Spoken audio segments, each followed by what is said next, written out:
누가복음 16장 10절에서 12절 말씀 봉독하겠습니다. 지극히 작은 것에 충성된 자는 큰 것에도 충성되고 지극히 작은 것에 불의한 자는 큰 것에도 불의하니라.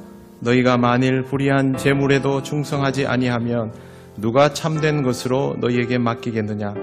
너희가 만일 남의 것에 충성하지 아니하면 누가 너희의 것을 너희에게 주겠느냐. 아멘. 네, 반갑습니다. 휴가 잘 다녀왔습니다. 휴가라 그래봐야 뭐 똑같습니다. 이때를 통해서 딸 얼굴 보고 오는 게 전부인데, 제가 세월 갈수록 저희 아버지가 왜 자꾸 저한테 매일 문자를 보내는지 이유를 좀 알겠습니다. 뭐 그거면 족하다는 생각을 합니다. 오늘 말씀은 작은 것에 관한 내용입니다. 지극히 작은 것에 충성된 자는 큰 것에도 충성되고 지극히 작은 것에 불의한 자는 큰 것에도 불의하니라. 작은 것에 충성하는 사람이 큰 것에도 충성할 수 있으니 하나님께서는 이렇게 작은 것에 충성하는 사람을 쓰신다라는 의미로 우리가 대충 이해하고 있습니다. 그러면 작은 것의 의미가 무엇일까를 아는 게 필요합니다. 그걸 알아야 여기서부터 충성을 할 수 있습니다. 작은 것에 충성하는 것이 출발이라면 이걸 모르고 지나갈 수 없습니다. 한국 교회는 그동안 충성을 강조하면서도 작은 것이 무엇인지에 대해서는 제대로 잘 알려주지 못했습니다. 결국 그 말은 예수님께서 작은 것에 먼저 충성해야 한다고 말씀하셨지만 큰 것에만 충성하면 된다라고 가르친 것에 지나지 않습니다. 결과적으로 한국 교회는 큰 것에 충성하고도 작은 것들 때문에 위기를 경험하는 중입니다. 교회가 그러면 우리도 마찬가지이겠죠. 작은 것이 무엇일까? 성경에는 작은 것이라고 되어 있는데 이걸 번역하면 그냥 작은 것이 아니라 가장 작은 것, 또 혹은 아주 하찮아 보이는 것, 이렇게 번역할 수 있습니다.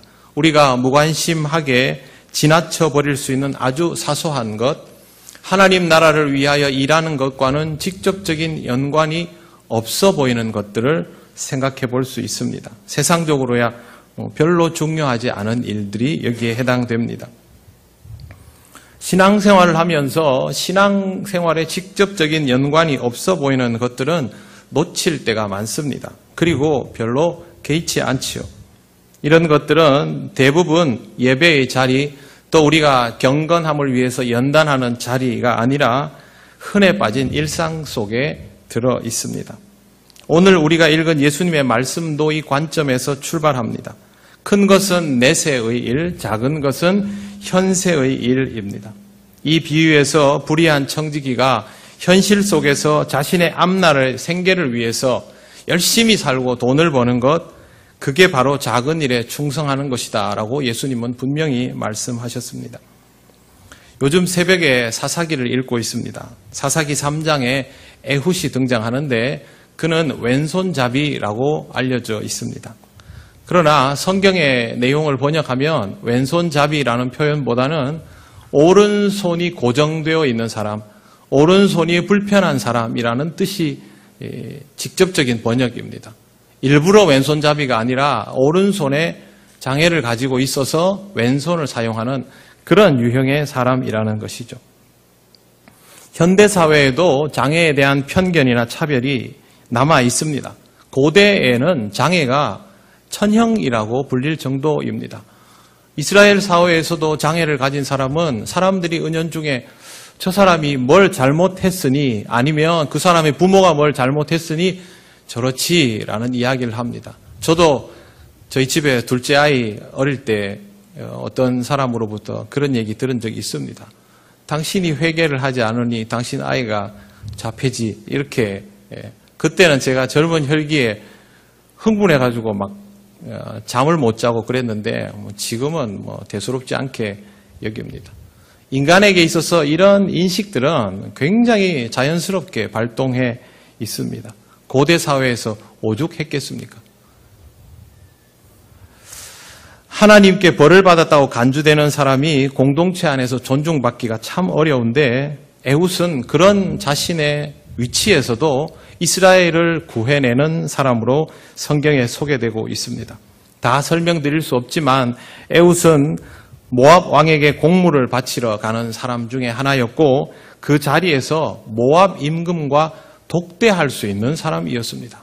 어떻게 식민지 백성이 적국의 임금과 독대할 수 있을까요? 오랫동안 신뢰를 쌓지 않고는 불가능한 일입니다. 불편한 선으로 독립운동의 선봉에 설 수 있었고 몸소 모압 임금과 독대할 수 있는 일은 하루아침에 할 수 있는 준비가 아닙니다. 오랫동안 치밀하게 준비한다라는 것을 넘어서서 그의 삶이 평소에 주변 사람들에게 인정받을 수 있을 만큼 탄탄한 기반을 가지고 있어야만 가능한 것이죠. 에훗이 살아오면서 불편한 자신의 손을 아쉬워했던 적이 없었겠습니까? 한두 번이 아닐 겁니다. 그러나 에훗은 거기에 영향받는 사람이 아니라 그러한 자신의 환경 속에서도 이스라엘의 자기 동족에게 신뢰를 얻고 동족에게 전략을 말하고 그것을 따르게 할 수 있을 만큼의 영향력 있는 인물입니다. 요수아와 갈렙 같은 유력한 집안 출신도 아니었습니다. 평소에 준비되지 않은 것은 않다면 또 작은 것들에 채워져 있지 않다면 늘 충실하게 살아가지 않았다면 이런 일들은 시도할 수 없습니다. 다윗은 소년이라고 불렸습니다. 다윗이 도대체 몇 살일까? 성경에 없습니다. 10대 후반이겠거니라고 추측을 하는데 그러다 보니 우리는 다윗 그러면 항상 작고 날렵한 체구를 먼저 떠올립니다. 세월이 가도 다윗은 기골이 장대해졌다는 말이 없습니다. 소년도 세월 가면 커지지 않습니까? 근데 다윗에게는 한 번도 그런 건장함에 관한 수식어가 붙어 있지를 않습니다. 다윗은 처음부터 장수 타입이 아니었던 것이죠. 양을 치는 일을 맡은 아들, 또 아직은 어린 아들, 전쟁터에 나갔다가 형들로부터 왜 왔느냐, 여기가 어딘 줄 알고 왔느냐라고 욕을 먹던 그런 어린 동생입니다. 그런데 이 다윗이 골리앗을 만났을 때에 나름대로의 방식으로 준비가 다 되어 있었다라는 것을 우리는 성경에서 봅니다. 아이처럼 보였지만 그냥 나가면 단칼에 죽을 것 같았지만 다윗은 분명히 골리앗 앞에서 나름대로 준비되어 있던 사람입니다. 사람들이 생각하는 다윗과 실제의 다윗은 달랐던 것이죠. 실질적으로 민족을 구원하기 위한 준비를 했던 것은 전혀 아닙니다만 자신의 생활에 매우 충실했던 사람, 그래서 목동답게 돌팔매질을 기가 막히게 잘했던 사람, 하나님은 이렇게 작은 것에 충실한 사람을 들어서 쓰십니다. 여러분, 이외에 다른 경우들도 성경에는 얼마든지 많습니다. 반대의 경우도 있습니다. 누가 보기에도 괜찮아 보였는데 실제로는 그렇지 못한 케이스입니다. 이스라엘의 첫 번째 왕 사울이 그러했습니다. 사울에 대한 소개는 실로 화려합니다. 요즘 말로 하면 엄친아 있죠. 사무엘상 9장 2절에 이렇게 됐습니다. 기스에게 아들이 있으니 그의 이름은 사울이요 준수한 소년이라. 이스라엘 자손 중에 그보다 더 준수한 자가 없고 키는 모든 백성보다 어깨 위만큼 더 컸더라. 준수하다는 말은 외모만 좋다는 말이 아닙니다. 모든 면에서 다른 사람보다 뛰어났다는 것이죠. 그래서 사울은 임금이 되었습니다. 너무도 번듯해서 모든 사람들이 보기에 적임자로 여겨졌습니다. 초반에는 그럭저럭 괜찮았습니다. 그러나 그게 전부였습니다. 사울은 결정적인 순간에 취약했습니다. 겉보기와는 달리 자신에게 부여된 인생에 대하여 세심한 준비가 되어 있지 않은 상태였습니다. 전투 능력은 아주 뛰어난 사울이었지만 자기가 예정한 것과 다른 상황이 되면 멋대로 예언도 하고 자기가 제사장도 없이 제사도 지내고 하나님 앞에서 무엇을 해야 할지를 모르는 그런 실수들을 자꾸만 저질렀습니다. 사소하게 여겼습니다. 작은 것들을 귀하게 보지 못했던 것입니다. 우리는 과연 어떤 사람들일까요? 약점을 가지고 있지만 준비가 되어 있어서 하나님께서 쓰시면 쓰임받을 수 있을 만한 상태의 사람일까요? 아니면 굉장히 괜찮아 보이고 훌륭해 보이지만 실제로는 결정적인 순간에는 쓸모가 없는 그런 사람일까요? 이것은 우리가 작은 것들, 사소해 보이는 것들, 평소의 모습이 어떠한가를 통해서 쉽게 확인할 수 있습니다. 개인의 판단은 좀 부담스러우니까 한국 교회를 예로 들어보겠습니다. 한국 교회는 세계에서 가장 좋은 외형을 가지고 있습니다. 지금까지도 그렇습니다. 한마디로 준수함 그 자체입니다. 미국 교회도 마찬가지입니다. 기독교는 1900년간 유럽을 기반으로 해 있었습니다. 그러나 개신교는 딱 100년 만에 미국과 한국의 것이 되었습니다. 미국은 사울왕 같았고 우리는 골리앗을 이긴 다윗 같았습니다. 교회의 외형적인 위력을 보면 정말 말할 수 없이 큽니다. 세계 곳곳으로 선교사를 파송하고 그 지역에 선한 영향을 미치는 능력도 대단합니다. 우리도 미국도 마찬가지입니다. 그런데 지금 미국의 기독교는 우리보다 먼저 기울어졌고 우리도 급격히 기울어져 가고 있습니다. 세기 말의 시간을 보낼 때는 그렇다 하지만 21세기가 시작되고 새로운 시대가 열리면 예전에 늘 그랬던 것처럼 하나님 나라에 대한 희망을 품고 가열차게 달려가는 것이 교회였습니다. 그런데 교회가 초반부터 힘을 못 내고 있습니다. 결정적인 전투에서 위력이 나오지 않는다는 것은 사실은 준비가 안 돼 있다는 말이죠. 신앙적인 열의가 있음에도 불구하고 위력이 약한 것은 신앙적인 노력이 부족해서 그것만은 요인이 아닙니다. 신앙적인 것을 지탱할 만한 그 이전의 사소한 것들이 기반이 되지 못해서 큰 일들에서 취약점을 드러내고 있는 것입니다. 우리 교단에서 가장 위력적인 교회의 목사님과 아드님의 문제로 우리 교단에 큰 혼란이 와 있습니다.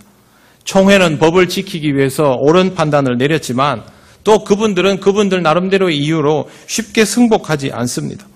오랫동안 목회하면서 중요한 시기마다 한국 교회를 위해서 여러 번 훌륭한 결단을 내린 분입니다.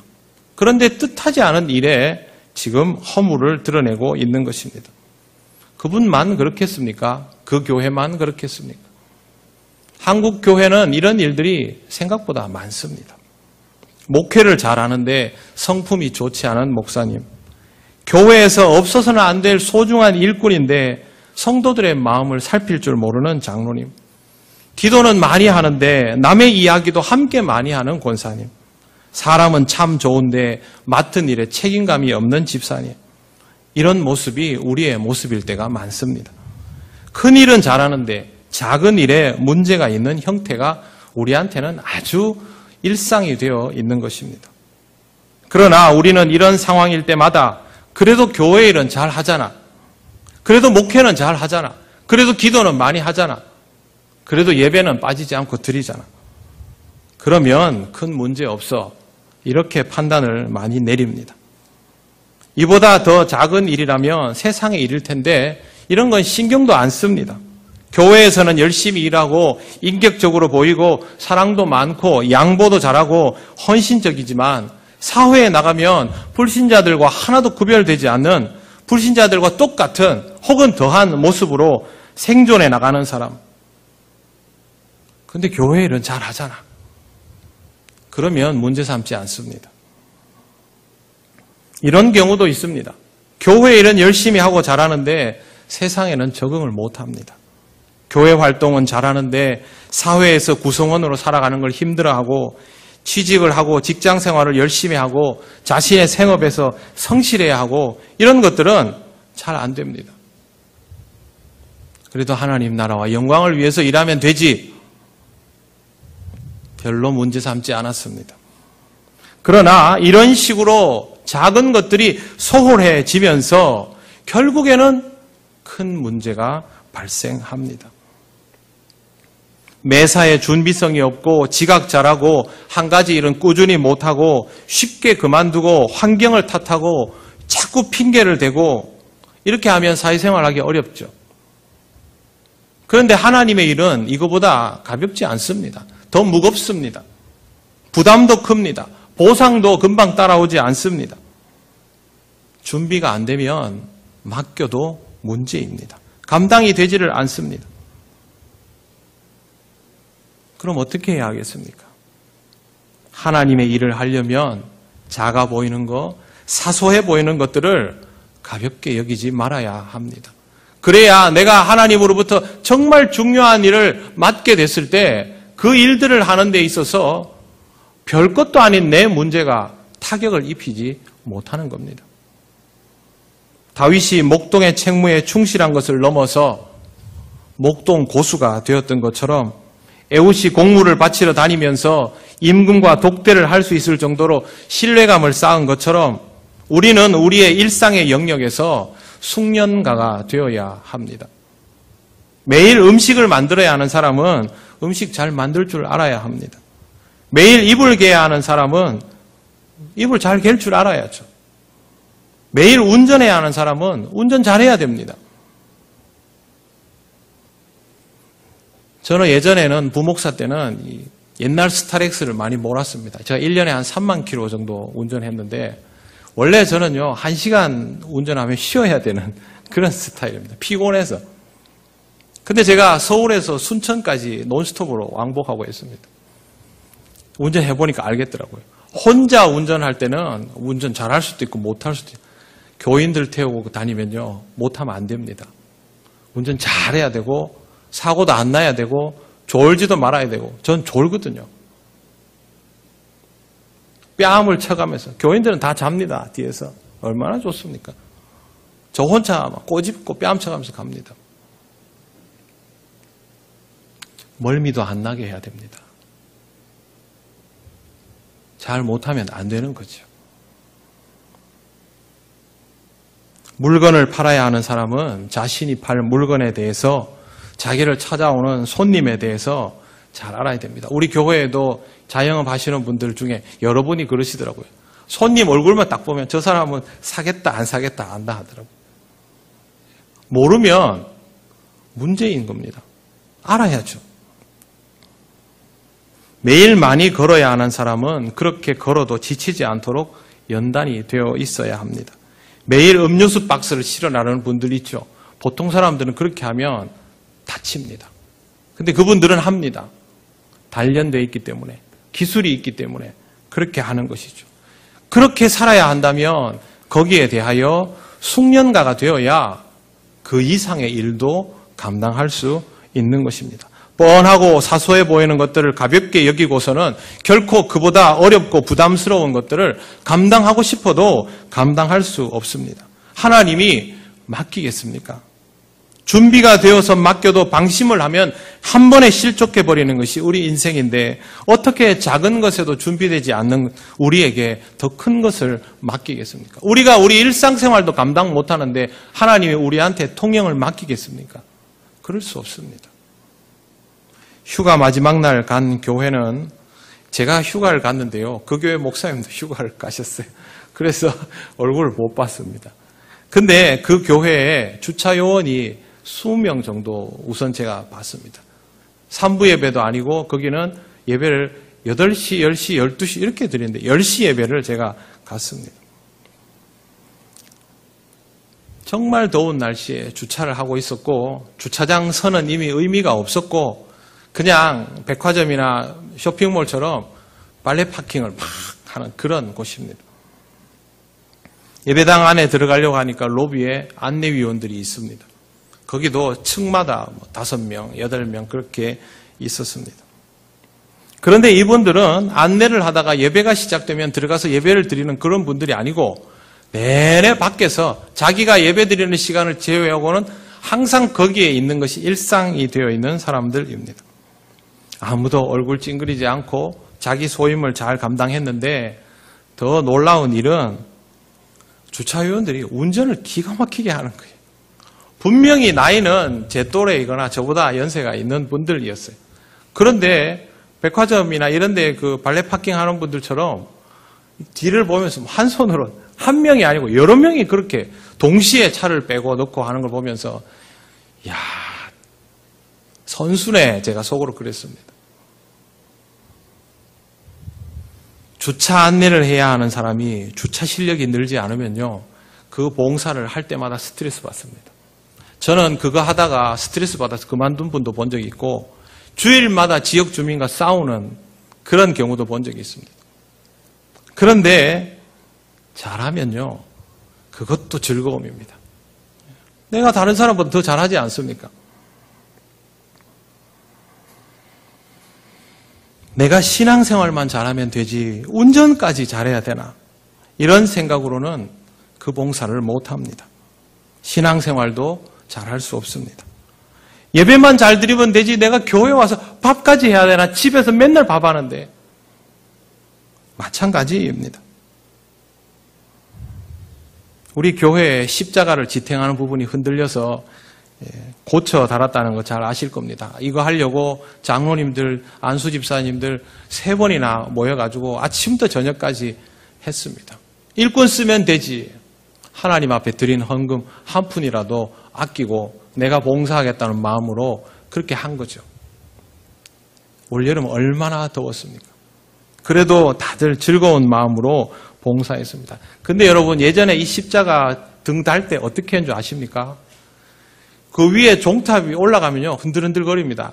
저는 고소공포증이 있어서 종탑 옥상까지 올라가는 것도 저한테는 큰 고민이었어요. 왜? 마지막 층 사다리에서 옥상까지의 간격이 1m 정도 됩니다.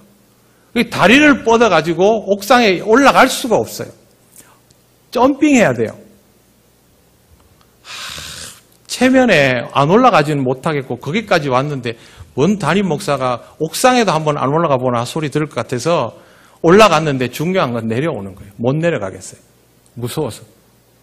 그래도 제가 저기를 몇 번이나 오르락내리락 했습니다. 왜?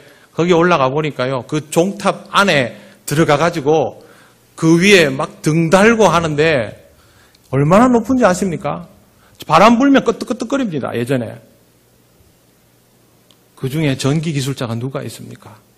젊은 장로님들, 안수 집사님들 중에. 없지요. 배워가지고 그렇게 이때까지 했어요. 이 위에 등 나가면 이 안에 얼마나 위험한데요. 쪼그리고 들어가고 기어 들어가서 다 합니다. 이거 하려고 교회에 왔습니까? 종탑에 매달리려고 나이 50 넘어가지고 그거 하려고 교회에 와 있습니까? 아니죠. 그런데 내가 배우고 익히고 익숙하게 되면서 그 일들이 나한테는 귀한 일이 되고 즐거운 일들이 돼가는 거죠. 내가 우리 교회에서 밥 제일 잘한다. 즐거운 일이 돼가는 거죠. 청소 제일 잘하는 것도 마찬가지죠. 그래서 제가 여러분들에게 늘 말씀드리지 않습니까? 우리 교회에서 이거는 내가 제일 잘한다. 그거 하나는 있을 필요가 있는 거죠. 이런 모든 것들이 우리의 삶 속에서 사소한 것들이 쌓여서 생기는 것입니다. 직장 생활도 마찬가지죠. 찬양대원은요, 타고나게 노래 잘하면 좋겠지요. 그러나 노래 잘하려고 노력해야죠. 노래 실력으로 하나님이 영광 받으시는 건 아닙니다. 그러나 내가 그 자리에 있으면 노력해야죠. 노래 잘하려면 어떻게 해야 되는 줄 아십니까? 평소에 큰 소리 치면 안 됩니다. 성질 내면 안 됩니다. 그럼 발성이 다 깨집니다. 저도 마찬가지입니다. 저는 유행가 불러도 찬송가 같이 부르거든요. 하다 보니 그렇게 됐습니다. 저는 이 시간 이 한 번을 위해서 제 목을 관리해야 됩니다. 안 그러면 얼마나 불편합니까? 작은 것들이 쌓여야 되는 거죠. 교회 생활도 사회 생활도 개인 생활도 다 마찬가지입니다. 직장에서 일할 때도 신경 써야 됩니다. 내가 그냥 월급 받는 직장인데 내가 주인도 아닌데, 그러나 주인처럼 일하는 사람에게 기회가 주어지고 새로운 인생의 장이 열리는 것이죠. 그 성실함이 바로 다윗의 성실함, 에웃의 꾸준함입니다. 작은 일에 충성하라는 말을 교회 안에서의 작은 일로만 받아들이지 마시고 우리의 작은 일들이 일상생활 속에 너무도 많다는 것을 절대 놓치지 않도록 하시기를 바랍니다.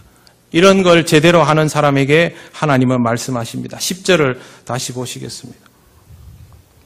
지극히 작은 것에 충성된 자는 큰 것에도 충성되고 지극히 작은 것에 불의한 자는 큰 것에도 불의하니라. 거꾸로 접근해 보십시오.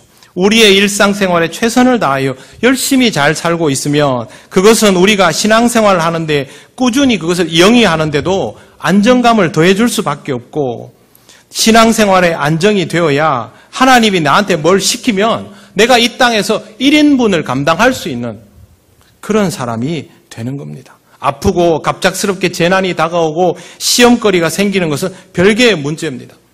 다가오면 힘들고 어렵지만 그건 어떤 인생도 마주하는 것이죠. 그게 두려워서 미리 주저앉을 필요는 없습니다.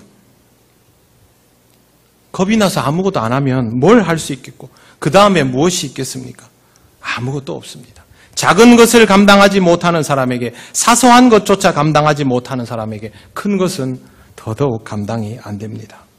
달란트 비유, 문화 비유 전부 똑같은 이야기입니다. 착하고 충성된 종이여, 내가 작은 것에 충성하였으니 10고을 권세를 차지하리라. 내가 큰 일에도 충성하게 되리라. 다 똑같은 의미입니다.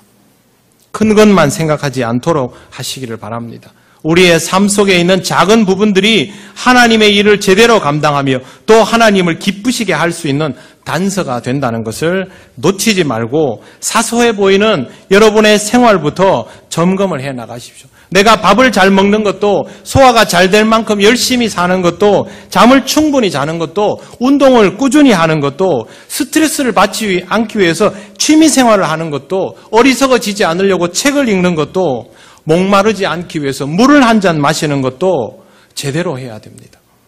그렇게 하다 보면 하나님이 언제 나를 써도 준비되어 있는 사람으로 살아갈 수 있습니다.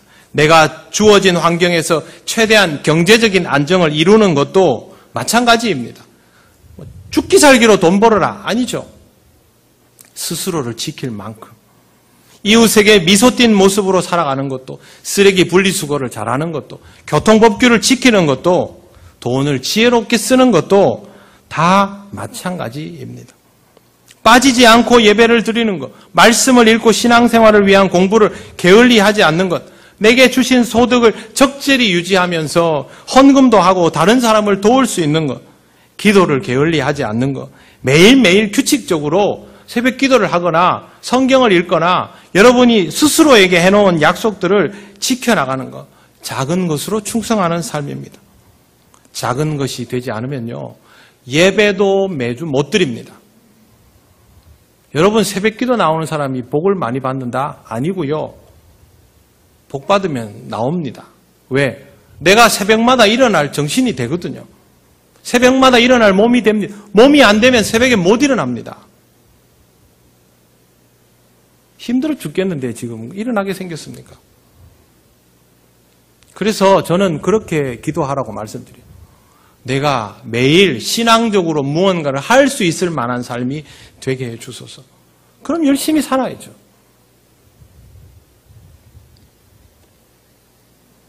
꾸준함을 갖출 수 있어야 합니다. 꾸준함이 없으면 봉사를 못합니다. 신앙의 깊이도 더해지지 않습니다. 교리도 모르고 교회를 다니고 성경을 모르고 교인이라고 하면 교인이 될 수 있는 것이 아닙니다. 이런 것들이 다 준비되어 있어야만 하나님이 맡기시면 해볼 엄두가 납니다. 물론 모든 일들은 하나님이 하시죠. 사랑하는 성도 여러분, 쉽지 않은 인생이지만 악조건도 많지만 시대가 안 좋다고 느끼시겠지만 아픈데도 자꾸 늘어나지만 여러분의 작은 것들을 조금 더 살피고 다독여 나가시기를 바랍니다. 조금 더 열심히 살아가시고 조금 더 숙련가가 되시기 바랍니다. 특별히 여러분 자기 인생에 대해서 숙련가가 되셔야 됩니다. 내 인생이 내 삶에 잘 맞아 돌아가야 합니다. 그래서 자기 관리가 잘 되는 삶을 살아가시기를 바랍니다. 작은 것부터 사소해 보이는 생활 습관에서부터 하나님이 요구하시는 그 섬세함에 충성하시고 그것이 여러분에게 자연스러워져 있을 때 하나님은 여러분을 마음껏 쓰시고 여러분도 마음껏 쓰임받으면서 하나님께서 나를 쓰시는 것이 내가 힘든 것이 아니고 기쁘구나라고 느낄 수 있는 단계가 됩니다. 하나님을 기쁘시게 하고 여러분 자신도 복된 인생을 살아가시기를 바랍니다.